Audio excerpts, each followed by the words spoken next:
Sama boleh berikan tepuk tangan sorak-sorai yang paling meriah buat Tuhan. Haleluya, haleluya, haleluya.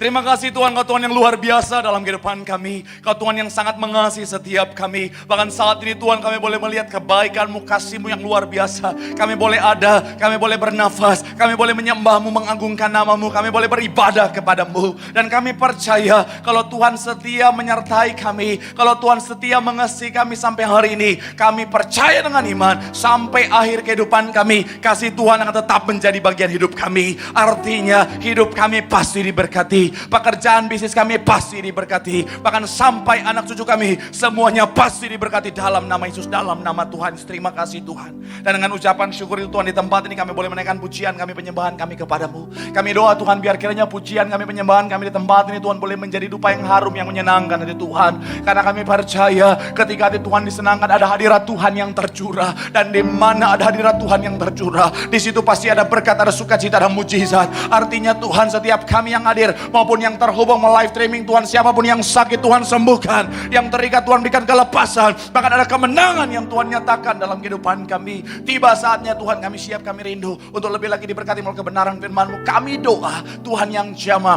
Tuhan ubahkan hati kami bagaikan tanah yang subur, agar ketika benih firman Tuhan ditabur, benih firman boleh benar-benar bertumbuh, berakar dan berbuah. Dan kemanapun kami melangkah, kami bukan cuma duduk diam menjadi pendengar, tapi kami boleh bangkit jadi pelaku-pelaku firman Tuhan. Terima kasih Tuhan. Bahkan buat hamba-Mu yang kepercayaan menyampaikan firman Tuhan, kami doa urapan-Mu mengalir. Sucikan hamba-Mu ini Tuhan, layakkan hamba-Mu ini Tuhan. Jika ada dosa Tuhan, hamba mohon ampun. Jika ada kelemahan tubuh, Kau yang berikan kekuatan. Hamba ini terbatas Tuhan, hamba gak mampu tanpa Tuhan. Tapi kami percaya ketika Tuhan mengurapi, Roh Kudus berkuasa bertakhta atas hamba, Tuhan sanggup ubahkan yang biasa ini jadi luar biasa untuk boleh jadi saluran berkat bagi setiap jemaat-Mu. Sehingga setiap jemaat Tuhan yang Kau percayakan untuk hamba layani, tidak ada satupun yang pulang sia-sia Tuhan. Tapi semuanya pulang bawa berkat, bawa jawaban, bawa sukacita dari surga. Biar kiranya setiap kata kalimat isi hati Tuhan.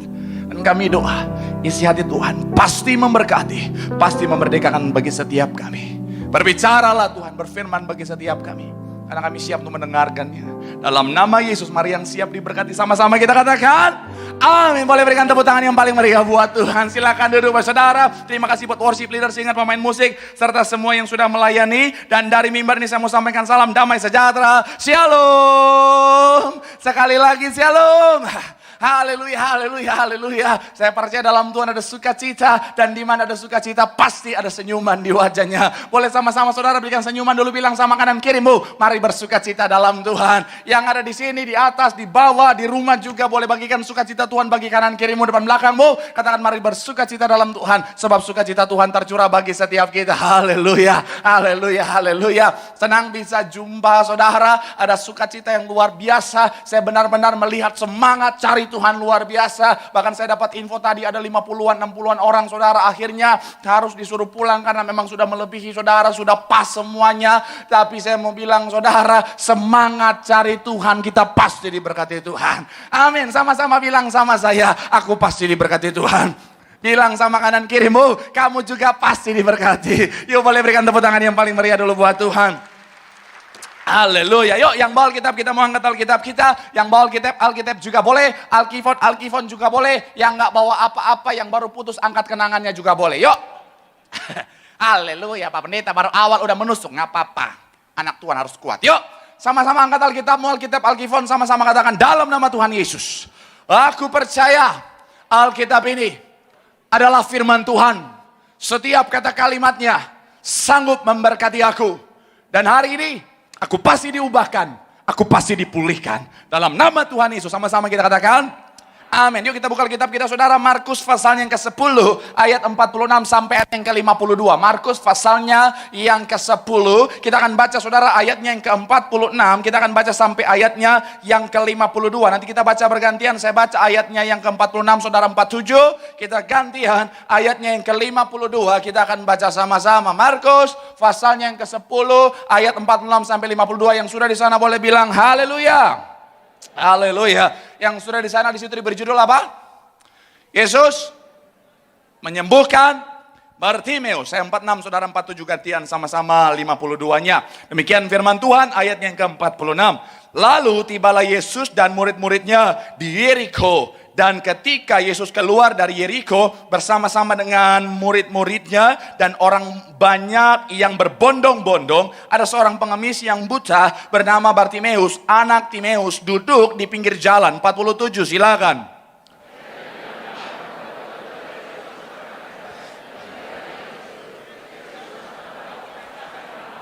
Ayat yang ke-48, banyak orang menegurnya supaya ia diam, namun semakin keras ia berseru, "Anak Daud, kasihanilah aku." 49.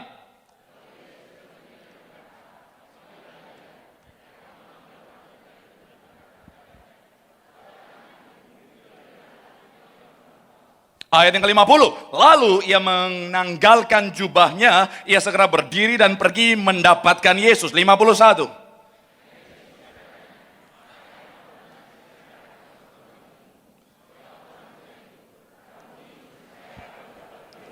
Ayat 50 kita baca sama-sama. 3, ya. Lalu kata Yesus kepadanya, "Pergilah, imanmu telah menyelamatkan engkau." Pada saat itu juga melihatlah ia.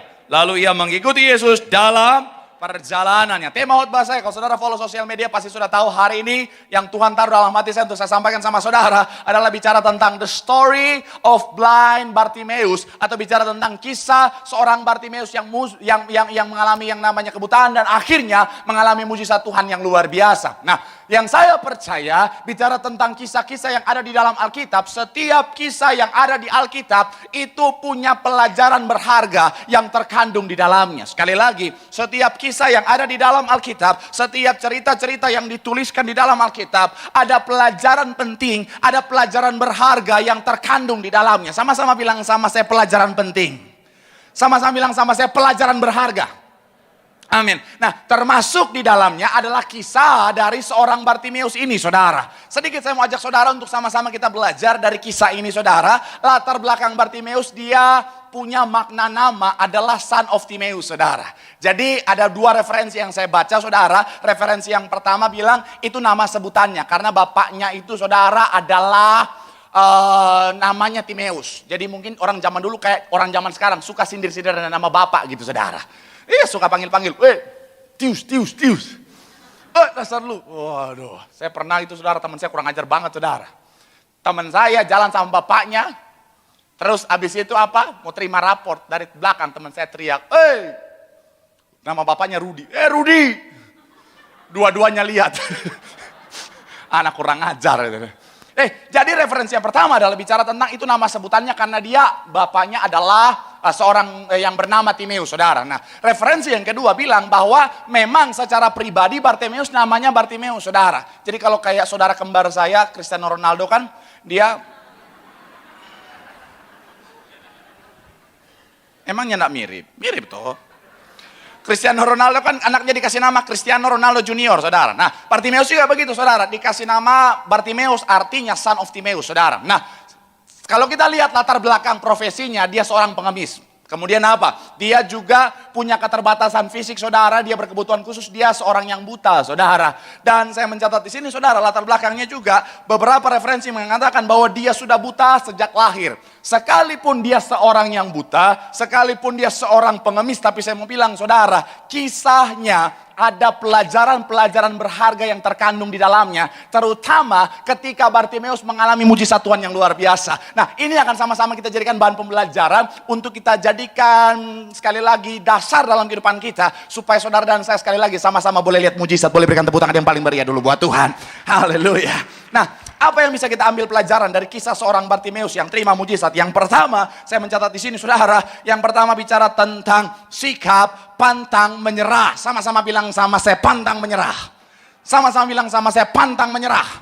Amin. Coba kita lihat sekali lagi, saudara, ayat 46 sampai 48. 46 sampai 48 dikatakan apa di sana? Yang sudah di sana bilang puji Tuhan. Yuk sama-sama. 3, ya.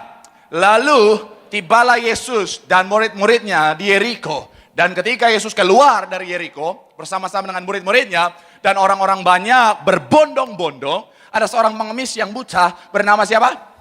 Anak Timeus, duduk di pinggir jalan. Ayat yang kedua 47 dikatakan apa di sana?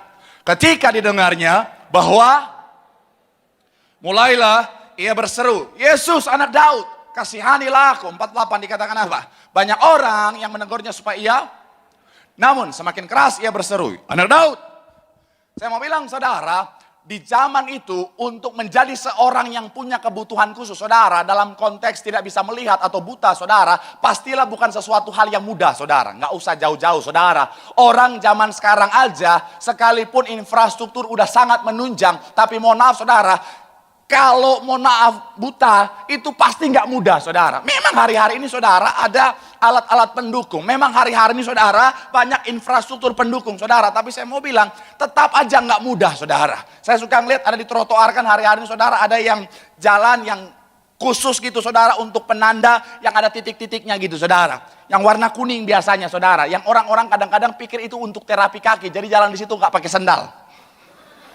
Padahal itu untuk orang yang berkebutuhan khusus saudara. Saya mau bilang saudara, sekalipun di kota-kota besar seperti Indonesia, Jakarta udah begitu ada saudara, tapi tetap tidak mudah, apalagi di Indonesia. Aduh Tuhan, saya pernah lihat di Jakarta ada jalurnya orang yang berkebutuhan khusus saudara, tapi di tengah-tengahnya ada tiang saudara. Jangankan orang yang berkebutuhan khusus nggak bisa ngelihat, kita aja lagi meleng dikit bisa potok. Betul, apalagi, saya suka ngelihat di trotoar, jalurnya bagus awalnya, tiba-tiba ada lubang-lubang. Makanya Indonesia bercanda dengan maut saudara. Indahnya Indonesia saudara. Saya mau bilang menjadi orang yang buta pada masa itu pastilah tidaklah mudah saudara. Kemudian apa? Bicara tentang mau menemui Tuhan Yesus saudara. Kalau saudara baca di ayat yang ke berapa tadi? 46 atau 47 saudara. Ada orang berbondong-bondong yang mengikuti Yesus. Memang Tuhan Yesus pada masa itu sudah sangatlah viral saudara. Kayak konten saya. Promosi tipis-tipis. Panik gak? Saya mau bilang saudara, tapi ada lagi yang viral kemarin, gara-gara itu ular garurica saudara. Oh Tuhan, saya sampai ada yang DM saya. Pak Pendeta, Manado begitu ya? Medan juga begitu Pak Pendeta. Kami halak kita Pak Pendeta, jangankan ular, jangankan babi, batu aja kalau lembut, kita sikat Pak Pendeta. Oh Tuhan Yesus, serem sekali ini halak kita teman satu ini. Saya mau bilang saudara, Tuhan Yesus pada masa itu sangatlah viral saudara. Akhirnya apa? Kemanapun Tuhan Yesus pergi, akhirnya banyak orang berbondong-bondong ikutin dia saudara. Entahkah itu bicara tentang pengen ngelihat seperti apa sih sosok Tuhan Yesus yang terkenal itu. Entahkah itu bicara tentang pengen dengar pengajaran keluar dari mulut Tuhan Yesus. Ataupun bicara tentang yang namanya pengen didoakan supaya terima mujizat dari Tuhan Yesus. Artinya apa? Begini saudara. Orang yang normal aja secara fisik untuk deketin Tuhan Yesus pada saat itu sangatlah sulit saudara. Apalagi Bartimeus yang penuh dengan kebutuhan khusus, penuh dengan kekurangan saudara. Tapi saya mau bilang saudara, sekalipun penuh dengan kekurangan, sekalipun penuh dengan tantangan, sekalipun penuh dengan halangan, Bartimeus pantang menyerah. Sama-sama bilang sama saya, pantang menyerah.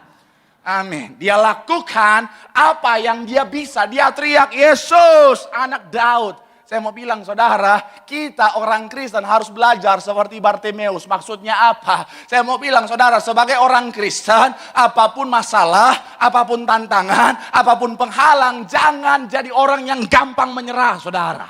Maksudnya, amin kayak apa kayak gitu. Kita udah semangat begini. Sekali lagi, kita anak Tuhan harus jadi orang yang bersemangat, pantang menyerah, amin. Yang di atas, amin. Lantai 2, amin. Lantai 2, bukan ini. Maruk amat jadi orang. Ya udahlah, yang di rumah nanti ya, dalam hati aja. Saya mau bilang sekali lagi saudara, dalam kehidupan kita tantangan pasti ada. Dalam kehidupan kita persoalan pasti ada. Dalam kehidupan kita halangan pasti ada. Tapi saya mau bilang, kalau kita dikit-dikit menyerah, kita tidak akan pernah mencapai apa-apa dalam kehidupan kita saudara. Banyak orang hari-hari saudara ada tantangan dikit langsung menyerah. Ada masalah dikit langsung menyerah. Ada penghalangan dikit langsung menyerah. Saya mau bilang saudara, kau gak akan pernah mencapai apa-apa. Dalam pekerjaanmu sekalipun ada tantangan, maju pantang menyerah. Dalam bisnismu sekalipun ada tantangan, maju jangan pernah menyerah. Anak muda yang lagi PDKT sekalipun ada tantangan, maju jangan menyerah.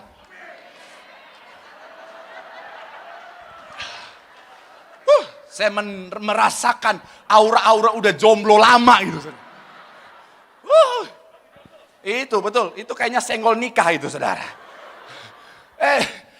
Betul, apalagi saya pernah bahas kan nih buat para laki-laki ya. Kadang-kadang wanita itu kan kadang-kadang mereka tuh bukannya mereka nggak mau, cuman kadang-kadang memang mereka mau menjaga harga diri mereka aja sebagai wanita.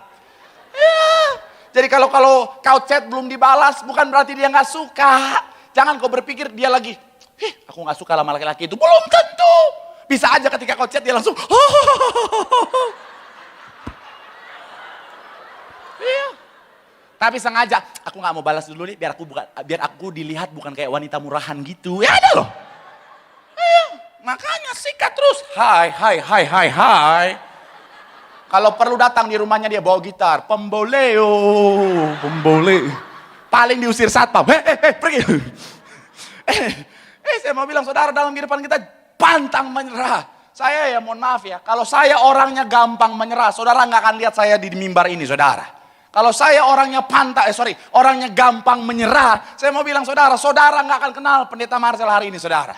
Karena saya merantau 2007 datang ke Jakarta, banyak juga orang-orang yang merantau ke Jakarta dari Manado, saudara. Dan banyak yang akhirnya menyerah pulang kampung lagi, saudara. Karena tahu sendiri hidup di kota Jakarta kan nggak mudah, saudara. Mohon maaf ya, kalau kau datang ke Jakarta masih banyak uang, kalau kau ke Jakarta dengan koneksi, kalau kau ke Jakarta dengan keluarga, saudara, kenalan ada di Jakarta, mohon maaf, Anda bukan level saya.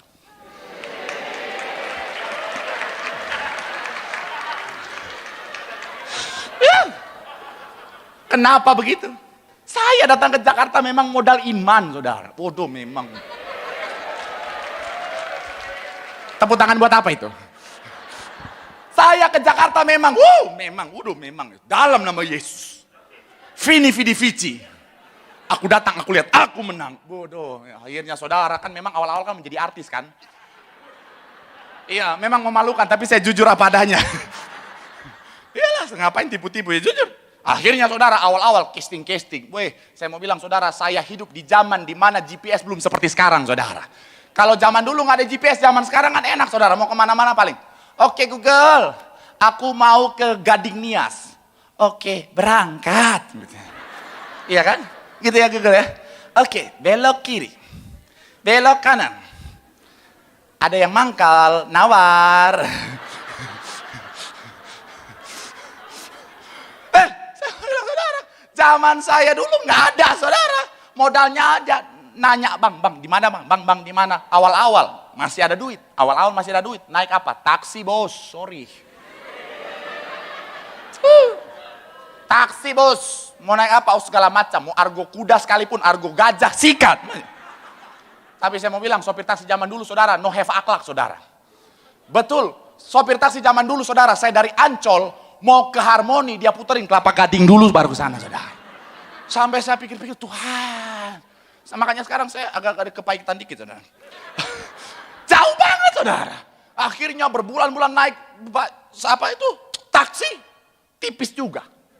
Turun level. Naik apa? Naik bajai. Waduh, itu bajai udah enak, saudara. Kenapa saya bilang enak? Karena 15.000 sampai 25.000 pada masa itu udah bisa keliling Jakarta, saudara. Betul, waduh naiknya enak, udah gampang. Bang, kesini nih, 15.000, 25.000. Paling tinggal turun, gemetaran, saudara. Ya, saking lamanya di bajai. Kalau dulu kan masih yang begitu. Kalau sekarang kan udah gas kan, udah enak gitu, mulus. Kalau dulu Lu kenapa? Bajai. Iya. Nah, akhirnya karena uang semakin menipis, udah turun level lagi. Naik apa? Naik ojek. Zaman dulu naik ojek nggak kayak sekarang. Zaman sekarang naik ojek kemana-mana enak. Jaraknya, nilainya, harganya berapa udah ketahuan. Abangnya mukanya kayak apa juga ketahuan. Betul. Ada saya waktu itu nonton di berita itu, ada seorang wanita, dia cancel ojeknya gara-gara abangnya nggak cakep katanya, saudara. Aku nggak suka abangnya nggak cakep. Mau cari supir ojek atau mau cari pasangan hidup sebenarnya? Zaman dulu masih susah. Harus apa? Ke pangkalan, nawar. Dan saya mau bilang, kau nawar sama tukang ojek pangkalan, kalau kau nggak punya skill setara encim-encim glodok, kau bisa kalah. Betul. Waduh Tuhan, saya ingat banget tuh. Bang, kan saya nggak tahu alamat. Bang, saya mau ke sana bang. Berapa bang? Aduh mas, jauh mas. Ke situ mah 50.000. Aduh bang, mahal banget bang. 50.000, 30.000 aja boleh lah bang. Aduh jauh. Ya udah karena pelngaris lah, kena kenalan dia 40.000 lah. Ya udah bang, 40.000 baru naik. Belum ada 5 menit udah nyampe. Kurang ajar itu orang. Kata lu jauh. Ya kalau lu jalan jauh. Tapi mau apa lagi? Dia yang berkuasa, dia yang punya motor, saudara. Akhirnya habis lagi. Nah dong. Tuh. Iya. turun level lagi. Dari naik ojek turun level, naik apa? Kopaja. Oh Tuhan, saya mau bilang saudara, memang darah Manado ini bodoh. Tapi naik Kopaja, tampang boyband. Aduh Tuhan. Kalau saudara naik Kopaja, tampang boyband pada masa itu, saya juga heran ya. Itu para tukang copet sepertinya udah punya radar. Oh ini tampang-tampang tak berdaya ini orang ini. Korban. Tuhan, berapa kali saya naik Kopaja saudara. Lagi naik Kopaja tiba-tiba, berdiri kan, lagi rame. Tiba-tiba, kok paha kanan kok geli-geli ya. Lagi, kok paha kanan kok geli-geli. Apa ini? Saya lihat tukang copet lagi. Oh Tuhan. Oh Tuhan. Betul. Geli-geli di paha kan ketat-ketat kan celananya. Oh Tuhan. Oh Tuhan. Saya mau teriak takut gitu kan. Karena kan rame-rame kan. Saya, oh Tuhan, mau teriak gimana ini Tuhan? Oh Tuhan. Karena saya tahu komplotannya semua. Akhirnya saudara dalam hati saya. Oh Tuhan. Bang, kanan udah kiri juga bang, yuk. Ini di zoom out lagi, nanti mama saya lihat dari Manado, saya bikin malu. Oh Tuhan Yesus. Betul, perjuangan gak mudah saudara. Apalagi jadi apa? Jadi sales lagi, masuk luar kantor, diusir-usir lagi saudara. Sampai saya, emang tampang saya tampang penjahat atau bagaimana ini saudara? Apalagi awal-awal khotbah, awal khotbah kan Jemaat Tiberias ketika ngeliat pendeta masih boy-boy lagi saudara. Dilihat, ini pendeta ini tampang boyband begini. Dia kan yang boyband dulu ini kan. Pasti dia naik mimbar bukan mau joget, bukan mau khotbah, dia mau joget dia itu. Oh Tuhan, saya ingat banget sampai sekarang ada yang pernah bilang dulu, Papa Marcel mau khotbah. Anak kemarin sore, oh Tuhan Yesus, sampai saya telepon mama saya, Mami aku lahir sore-sore, enggak, subuh-subuh anakku.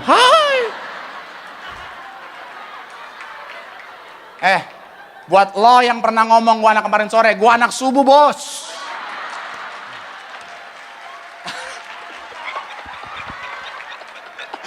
Oh Tuhan, mohon maaf, ini khotbah campur kepahitan. Saya mau bilang, oh iya Bapak nonton, shalom. Saya mau bilang, nanti ibu telepon itu, shalom saudara. Saya mau bilang saudara, kalau saya gampang menyerah, saudara nggak akan lihat saya hari ini saudara. Tapi saya mau bilang saudara, apapun keadaannya saya belajar, saya pantang menyerah saudara. Saya belajar dari Bapak Gembala Sidang bersama Ibu saudara, bangun gereja ini bukanlah mudah. Bangun gereja ini saudara, tantangan demi tantangan ada di depan saudara. Lagi ibadah aja ada orang berusaha untuk ganggu ibadahnya. Lagi ibadah aja ada orang berusaha untuk ganggu ibadahnya untuk berhenti saudara. Bahkan Bapak Gembala Sidang mau pelayanan aja saudara, ada orang mau lemparin pakai batu saudara, tapi mereka pantang menyerah. Akhirnya apa? Hasil dari sikap pantang menyerah Bapak Gembala Sidang bersama Ibu bisa kita rasakan diberkati. Boleh berikan tepuk tangan yang paling meriah dulu buat Tuhan. Haleluya. Saya mau bilang saudara, ayo. Saya tahu mungkin banyak orang hari-hari ini saudara belum bangkit dari masa-masa sukar akibat pandemi. Masih banyak orang yang sementara berjuang gara-gara yang namanya pandemi melanda pekerjaannya, kehidupannya, kesehatannya. Tapi saya mau bilang saudara, bersama Tuhan ayo terus berjuang. Karena perjuanganmu bersama Tuhan pasti akhirnya adalah kemenangan. Tepuk tangan yang paling meriah dulu buat Tuhan. Haleluya.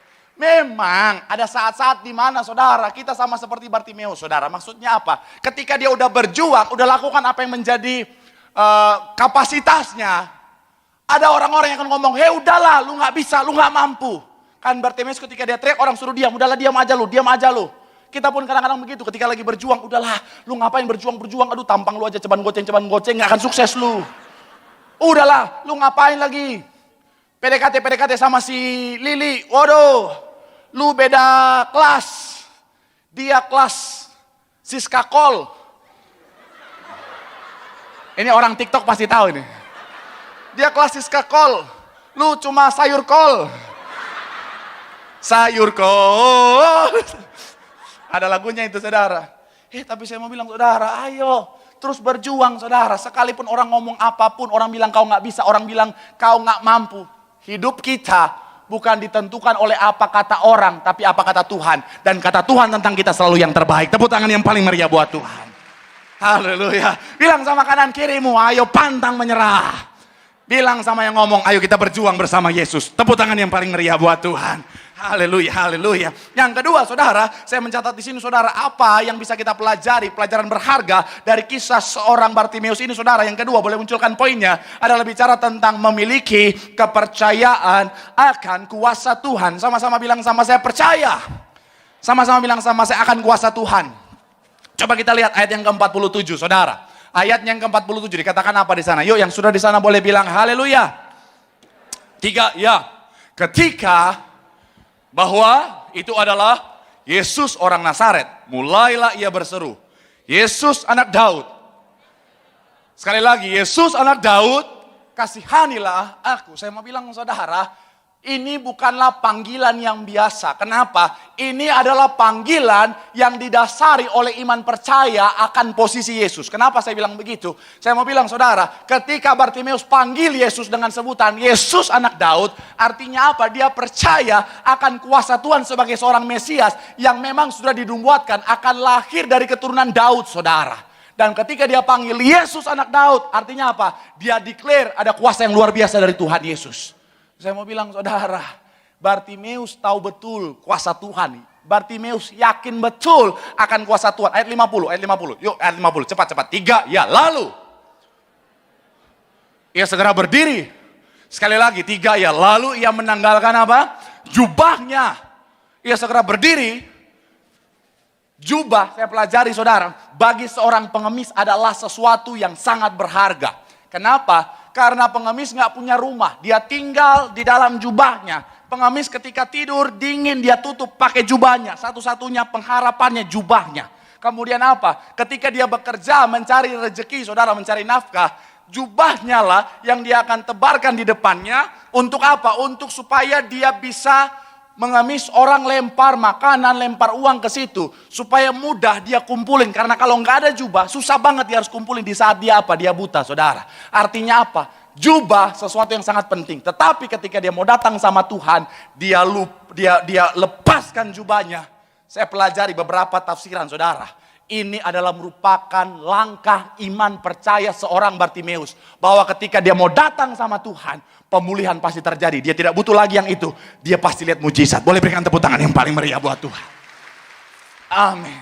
Saya mau bilang saudara, ayo.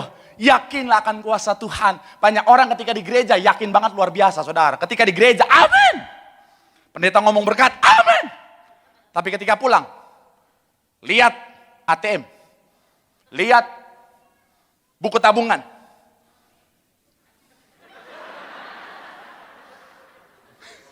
Iya, waktu di gereja, pendeta bilang, pasti diberkati. Amin, yakin banget. Ketika keluar, pas dia masukin ATM, ATM maaf, oh Tuhan. Langsung pusing pala berbi, saudara. Saya mau bilang, saudara, yakin. Kalau dulu kuasa Tuhan sanggup pulihkan banyak hal-hal terjadi, saudara. Tuhan tidak pernah berubah, hari juga dia sanggup pulihkan keadaanmu. Tepuk tangan yang paling meriah dulu buat Tuhan. Haleluya, haleluya. Nah, saya mencatat di sini, saudara, yakinlah akan kuasa Tuhan. Karena kenapa, saudara? Sekali lagi, kuasa Tuhan adalah kuasa yang luar biasa bagi setiap kita, saudara. Memang, sekali lagi, saudara, dalam kehidupan setiap kita, banyak keadaan-keadaan yang akhirnya boleh membuat kita sepertinya Tuhan. Emang benar Tuhan emang bisa. Tapi saya mau bilang, percayalah. Apalagi sekali lagi, saya nggak pernah lelah untuk bilang apa. Di gereja ini, saudara, kita bisa melihat kuasa Tuhan bekerja luar biasa. Amin. Artinya apa? Miliki iman yang besar. Ketika kau punya iman yang besar, kau pasti lihat mujizat besar. Boleh berikan tepuk tangan yang paling meriah dulu buat Tuhan. Bilang sama kanan kirimu, ayo percaya akan kuasa Tuhan. Tepuk tangan yang paling meriah dulu buat Tuhan. Haleluya. Yang terakhir, saudara, yang terakhir. Coba kita lihat, saudara. Yang terakhir. Pemain musik boleh maju ke depan. Boleh munculkan poinnya, saudara. Tapi sebelum kita masuk, sambil musik boleh maju, saya mau tanya. Menurut saudara, kira-kira dari mana seorang Bartimeus tahu akan kuasa Tuhan sehingga imannya muncul?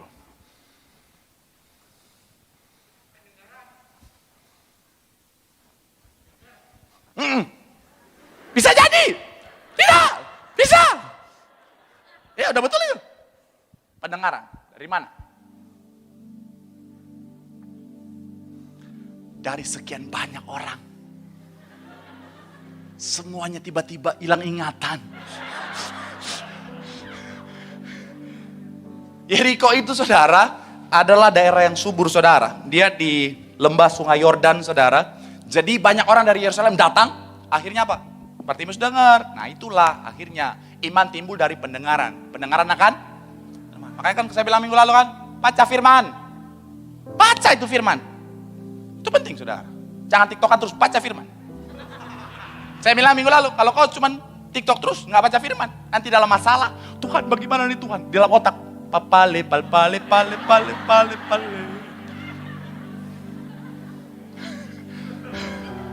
Udah, jangan lanjut. Saya tahu lagu itu lanjut nggak enak. Hatiku, stop. Saya mau bilang saudara baca firman. Terus yang terakhir. Yang terakhir. Tuh, rambut udah turun. Mama nonton dari rumah. Yang terakhir, apa yang bisa kita pelajari? Udah syahdu nih. Tidak lupa, coba kita lihat, Markus pasal yang ke-10 tadi 52. Ini suasananya langsung jadi mellow banget. Kita sama-sama baca. Hei, aku gak bisa diginiin. Ayat, mana ayat? Iya nih. Aduh, gara-gara gak jadi artis beneran ini. 3. Lalu, pergilah, imanmu telah menyelamatkan kau. Pada saat itu juga, lalu ia mengikuti Yesus. Sekali lagi, pada saat itu juga, melihatlah ia. Lalu ia mengikuti Yesus dalam. Saudara boleh sama-sama kita buka Lukas 18, 42 sampai 43. Ini kisah yang sama yang ditulis oleh Lukas. Yuk sama-sama, 3 ya. Lalu imanmu. Ayat yang ke-43 dikatakan apa? Dan seketika itu juga kemudian lalu ia mengikuti dia sambil memuliakan Allah. Seluruh rakyat melihat hal itu dan poinnya tadi sesuai. Kenapa Bartimeus nggak pergi? Tuhan kan udah bilang, pergilah, imanmu sudah menyelamatkan engkau. Tapi kenapa Bartimeus nggak pergi? Saya udah kasih clue-nya tadi. Hah?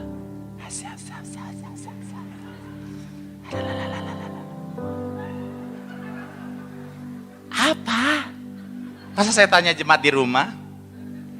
Saya percaya mereka juga nggak tahu. Tadi udah kasih clue-nya. Karena Bartimeus tahu bersyukur, tahu berterima kasih. Itu kenapa setelah dia terima mujizat, dia ikut Tuhan. Bahkan beberapa referensi yang saya baca, Bartimeus ikut sampai ketika Tuhan sudah disalibkan, saudara. Bartimeus nggak akhirnya meninggalkan Yesus, tapi dia mengikuti Yesus sambil memuliakan Yesus. Karena dia tahu bagaimana cara berterima kasih terhadap sumber mujizat yang dia terima, saudara. Dalam kehidupan kita, sayangnya, mohon maaf, banyak orang Kristen hari-hari ini saudara, ketika lagi dalam masalah, cari Tuhannya luar biasa. Ketika lagi dalam tantangan, cari Tuhannya gila-gilaan saudara. Ketika dalam keadaan yang sukar, waduh. Gereja, kalau ada Senin sampai Minggu, dia ikut semuanya. Ketika lagi dalam masa-masa yang berat, waduh. Hari Minggu ada 6 sesi, dia ikut 10 sesi. Sampai kostor bilang, pulang, enggak mau. Dia ikut terus. Ketika dokter udah vonis penyakit parah, apalagi kalau dokter udah bilang, ibu, umur ibu tinggal 10 tahun, 9, 8, 7, 6. Waduh. Udah di posisi itu perjamuan kudus nggak ada lagi satu-satuin langsung. Satu galon. Kalah. Roti.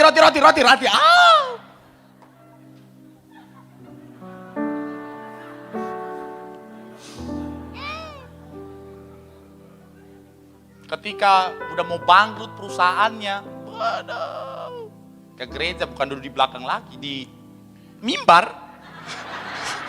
Sampai pendeta, belakang, pendeta punya ini.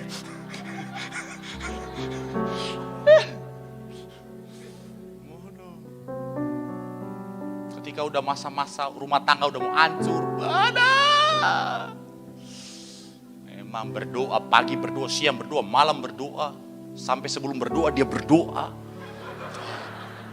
Puasa Esther, puasa Daniel, sampai puasa suci bulan. Dia ikut semua. Tapi coba, udah diberkati, udah dipulihkan, udah sukses, ekonomi udah lancar, istri ajak, "Pak, Papa di sini. Pak, iya Pak, kita ke gereja Pak." "Hah, ke gereja? Papa hari ini mau sepedaan dulu di Peak, Ma. Papa baru beli sepeda baru, Brompton. Yang kalau digoes bunyinya, duit.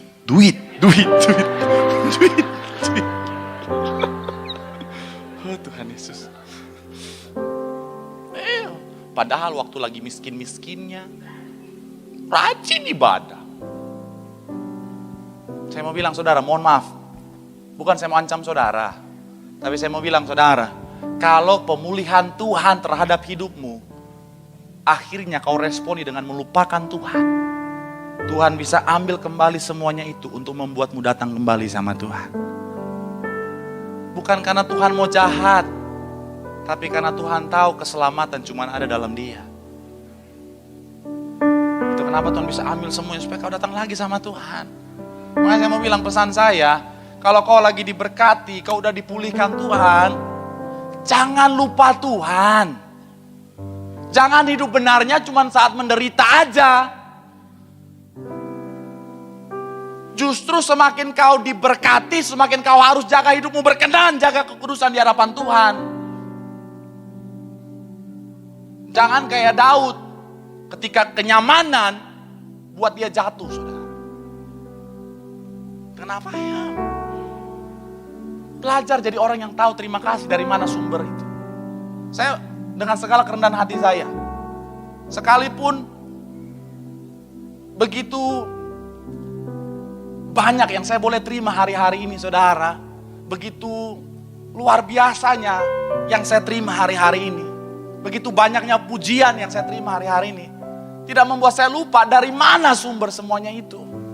Karena saya tahu sehebat apapun saya, kalau mulut saya aja misalnya Tuhan ambil, mau khotbah bagaimana itu? Mau datang apa saudara, mau dengar apa? Ntar ada orang, Pendeta Marsha tadi khotbah apa? Khotbahnya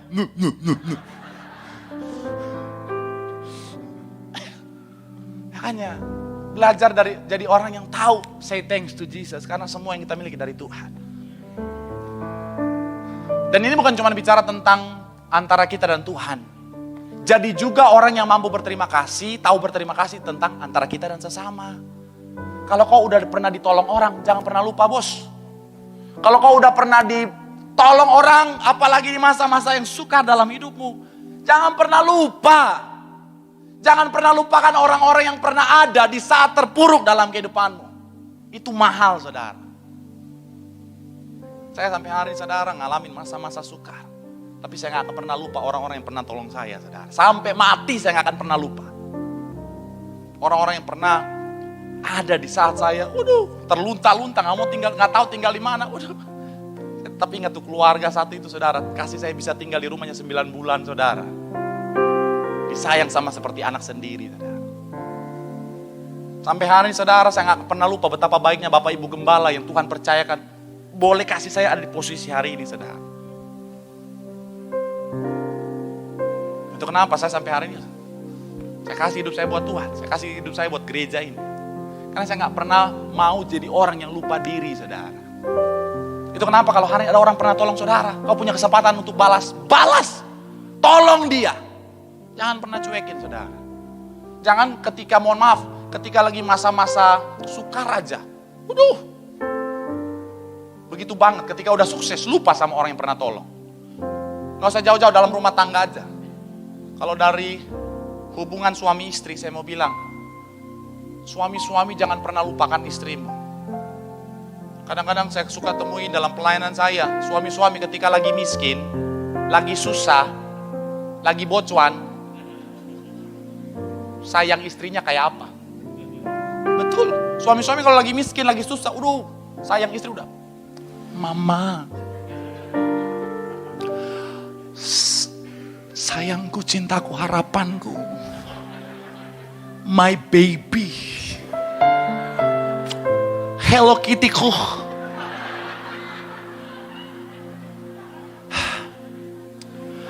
Kaulah hartaku satu-satunya. Ya iya, lu lagi miskin, emang gua doang harta lu, gak ada apa-apa lu. Tapi di level 0 begitu, tapi udah di level 100, udah kaya raya. Udah penghasilan satu hari 1 M. Ber. Udah mulai pikiran.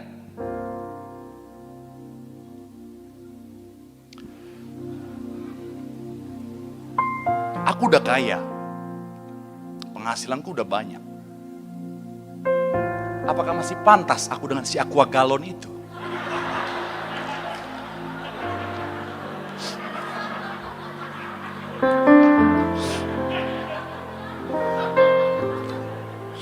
Tuh, yang paling banyak ketawa ibu-ibu.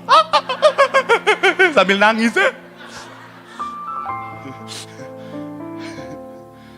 Saya mau bilang, Pak, ketika kau sukses, Pak, jangan pernah lupakan istrimu, Pak.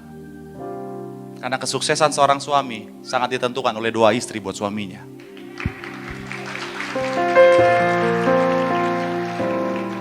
Tuh, ibu-ibu paling banyak. Tapi betul lah. Ketika kau sukses, jangan lupakan. Makanya saya mau bilang buat anak muda ya, apalagi buat para wanita.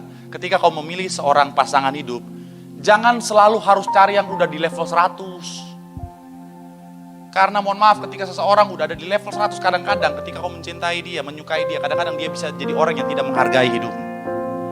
Beda ketika kau mulai dengan seseorang yang sama-sama dari titik 0, saudara. Ketika capek itu titik 100, wow, luar biasa.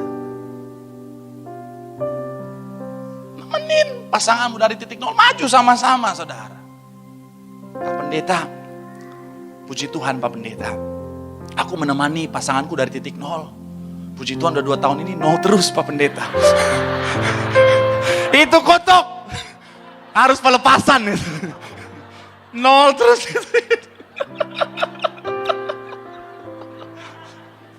Lagi serius padahal. Itu tuh. Yalah, dari 0 lah. Jangan hanya karena dia di level 0 kau tinggalkan. Apalagi dengerin mama-mama materialistis yang, lu cari suami yang kaya lo. Biar kita kuasai hartanya.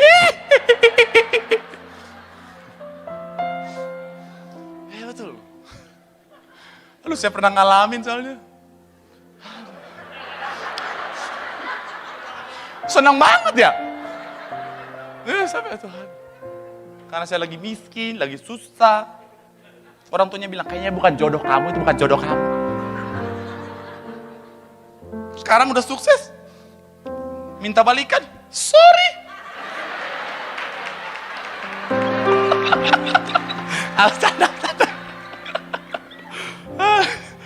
Saya mau bilang sekali lagi saudara, yuk.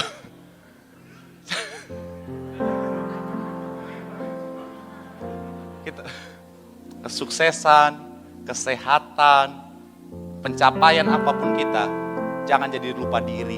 Ingatlah dari mana semua itu berasal. Jadilah orang yang mampu berterima kasih. Jadilah orang yang gak pernah lupa akan kebaikan orang-orang di sekitarmu. Ketika itu kau lakukan, kau akan lihat kebaikan yang besar yang Tuhan sediakan akan menjadi bagian hidupmu. Boleh berikan tepuk tangan yang paling meriah dulu buat Tuhan. Hilang sama kanan kirimu, jangan lupa berterima kasih.